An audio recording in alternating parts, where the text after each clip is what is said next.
दांतों और मसूड़ों में गंदगी थी तो अजीब से मुँह से बदबू आती थी, अच्छा फील नहीं होता था, लेकिन सफाई होने के बाद अभी बहुत अच्छा फील हो रहा है। Thank you ma'am. अगर आपके मुंह से बदबू आती है या फिर आपको लगता है कि आप जब ब्रश करते हैं या टाइट चीज़ खाते हैं और ब्लीड करता है, मुंह में फ्रेश नहीं लग रहा है, तो ये सारे सिम्टम एक तरह से पायरिया के होते हैं। पायरिया जब किसी पेशेंट को होता है तो ऐसा लगता है कि दांतों पे एक काली या ब्राउन कलर की कोटिंग है, मसूड़े फूल रहे हैं और आपको बहुत फ्रेश नहीं लगता है।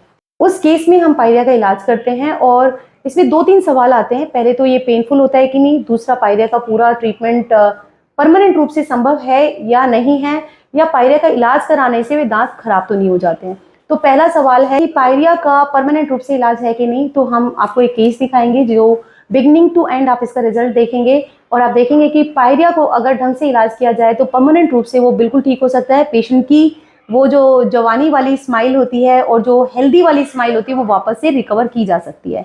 हाँ, उसके बाद पेशेंट को हम कुछ गाइडलाइन देते हैं। अगर पेशेंट उसको मेंटेन करते हैं और उसको फॉलो करते हैं, उन्हें दोबारा से मेरे क्लिनिक में आने की जरूरत नहीं पड़ेगी। सेकेंड चीज आती है कि पायरिया में लगभग कितना खर्च आता है। तो लगभग खर्च क्लिनिक टू क्लिनिक और केस टू केस वेरी करता है। It can be up to 1000 to 5000 और मोर देन दैट ये हो सकता है। समय कितना लगता है, तो समय के लिए आपको अगेन हर एक चीज एक केस पे डिपेंड करती है, डॉक्टर पे डिपेंड करती है और पेशेंट के पास कितना टाइम है उस पर डिपेंड करती है। तो ये 2 सिटिंग 3 सिटिंग या मैक्सिमम 4 सिटिंग में ये केस कंप्लीट हो जाता है। पायरिया में जब हम इलाज करते हैं तो दर्द होता है कि नहीं, आई विल से मिनिमम दर्द होता है, क्योंकि जब हम मसूड़े के अंदर की सफाई करते हैं तो पेशेंट को डेफिनेटली, अगर हम बिना एनेस्थेसिया की सफाई करते हैं, उन्हें थोड़ा बहुत प्रॉब्लम होता है, पर जो रिजल्ट आपको मिलते हैं तो उसके लिए आप वो पेन बेयर कर सकते हैं या फिर विद एनेस्थेसिया काम किया जा सकता है। The fourth and most important, pyorrhoea का इलाज कराना चाहिए कि नहीं कराना चाहिए। तो पायरिया एक ऐसी चीज होती है, जब पायरिया मतलब क्या, दांतों में जमी गंदगी जिसकी वजह से आपके मसूड़े और हड्डी गल रहे हैं। अगर वो गंदगी है तो हड्डी और मसूड़े का गलना निरंतर बना रहता है। जब हम उस गंदगी को निकाल देते हैं, अब डिपेंड करता है कितने लेवल पे आपके दांतों में गंदगी है और मसूड़े और हड्डी का लॉस है। अगर बिगनिंग में आप हमारे पास आते हैं तो हड्डी और मसूड़े दोनों वापस से रिकवर कर जाते हैं, यानी कि वापस से आप बिल्कुल ठीक हो जाते हैं। पर अगर काफी ज्यादा आपका लॉस हो चुका है तो उस केस में हम जो पायरिया का इलाज करेंगे उसका बेनिफिट क्या होगा कि और ज्यादा हड्डी और मसूड़े का नुकसान आपको नहीं होगा। तीसरी चीज आती है, कई बार हमारे पास केस आते हैं बिल्कुल स्टेज 3 में, यानी कि दांत ऐसे हिल रहे होते हैं उनके।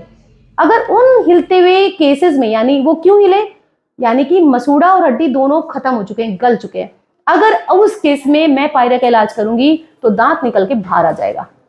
तो जो थर्ड स्टेज होती है उसके लिए कोई भी इलाज बचा ही नहीं है सिवाय एक्सट्रैक्शन के।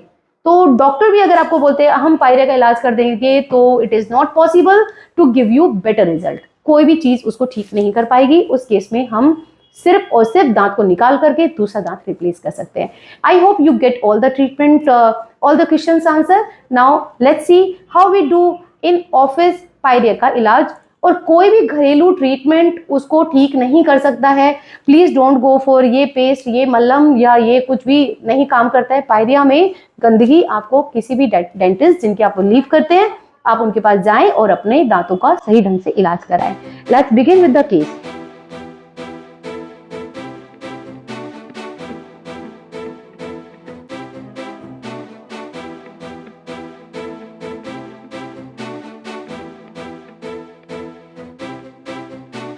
तो ये जो आपका कैलकुलस होता है ये बिल्कुल स्टोनी हार्ड होता है, ये किसी भी ब्रश से नहीं जाता। तो बहुत ज़्यादा ब्रश करने की कोशिश ना करें कि ये हार्ड मटेरियल आपका ब्रश से जाएगा या कोई भी टूथपेस्ट या होम रेमेडी इसको हटाएगी। ये सिर्फ स्केलर से ही आप ठीक करवा सकते हैं। हमारी फर्स्ट सिटिंग के बाद देखेंगे कि कैसा रिजल्ट आया है और आपको बहुत हैरानी होगी कि एक सिटिंग के अंदर ही पायरिया का इलाज कितना ब्यूटीफुल होता है। और आपको देख के भी लगेगा कि पायरिया का पूरी तरह से इलाज संभव है, जिसमें पेशेंट को पेन नहीं होता है और कोई दिक्कत नहीं होती है। तो आज हमारा फाइनल सिटिंग है और आप दांतों में और मसूड़ों में एक ड्रास्टिक चेंजेस देख पाएंगे। तो आपने ये समझ लिया होगा कि जो दांतों की सफाई यानी कि स्केलिंग किया जाता है वो दांतों के लिए हमेशा अच्छी होती है, क्योंकि जो गंदगी होती है वो आपके मसूड़ों को दांतों की सतह से बिल्कुल हटा देती है। और गंदगी को अगर हम सही समय पे हटा देते हैं, इसी गंदगी को आप कैलकुलस, स्टार्टर या पायरिया के नाम से जानते हैं, तो वापस कुछ हद तक मसूड़े अपनी जगह पे रीच करते हैं, ब्लीडिंग होना बंद हो जाता है, मुंह से गंध आना बंद हो जाता है और दांत वापस से अच्छे और चमकदार नजर आते हैं। मसूड़े की जो हेल्थ होती है वो वापस से अच्छी हो जाती है। तो यहाँ पर जब पेशेंट हमारे पास आए थे तो काफ़ी गंदगी का लेवल था, मसूड़े फूले हुए थे। अब यहाँ से सारी गंदगी हट गई है, जिसको हम स्केलिंग कहते हैं, गंदगी हटाने की प्रक्रिया को, और मसूड़े वापस से नॉर्मल हो गए। बहुत अच्छा फील हो रहा है। पहले मुझसे जिस तरह प्रॉब्लम थी मुंह में वो सारी ठीक हो गई है और दांत की सफाई भी बहुत अच्छे से मैम पर्सनली अटेंड करती हैं और बहुत अच्छे से इलाज करती हैं। तो हमेशा जानिए कि आपको दिन में 2 बार ब्रश करना और समय समय पर कुल्ला करना जरूरी होता है। फायदे के इलाज के बाद भी इनको ये इंस्ट्रक्शंस फॉलो करने होंगे कि रात में जरूर ब्रश करके सोएं, कुल्ला करें, दांतों को साफ रखें। चिपचिपे पदार्थ का अगर आप सेवन करते हैं, यानी कि चॉकलेट, चिप्स या कोई भी ऐसी चीज, तो उस समय दांतों को एक बार ब्रश से जरूर साफ कर लेंगे, ताकि आपको रेगुलर विजिट करने की जरूरत ना पड़े, ताकि आपको बार बार दांतों की सफाई की जरूरत पड़े ही ना। और अगर आपको डॉक्टर सजेस्ट कर रहे हैं कि दांतों की सफाई जरूरी है, प्लीज मन में ये डर मत पैदा करिए कि सफाई कराने से दांत खराब हो जाते हैं। सफाई कराने से दांत बिल्कुल अच्छे और चमकदार बन सकते हैं और उस सफाई कराने के बाद आप अपने दांतों को मेंटेन भी कर पाएंगे। So thank you so much watching full video. And अगर दांतों से रिलेटेड या पायरिया से संबंधित आपको कोई भी समस्या है, you can write me on comment box. हम कोशिश करते हैं आपके सभी सवालों को जवाब देने के लिए आपकी अपनी भाषा में। Thank you. Like, share, subscribe करें।